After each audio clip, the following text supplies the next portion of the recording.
ايمن الناير بعرضيه بالمقاس وراسيه بلمسه واحده سجلها والسن تصل وسط ميدان اقرب اللاعب ايت بودلال عند الحارس حمد كانت بمثابه تحصيل حاصل. هذه كوره منطقه الجزائر تبقى عند الفريق المغربي. مغرب في الهجوم. كرة تعود جولة الجزائرية من خلال يعقوبي تبعد بالخطأ. التسديد من خارج منطقة الجزاء. المغرب المنتخب المغربي اللي تألق في المونديال الأخير والسود الأطلس.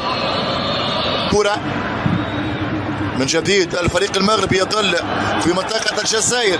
زكريا والساري سدد الحارس حماش المغربي. يرجع كرة عند 24 حموني إصابة اللاعب الشاهين الشتاوي. هجمة للفريق المغربي.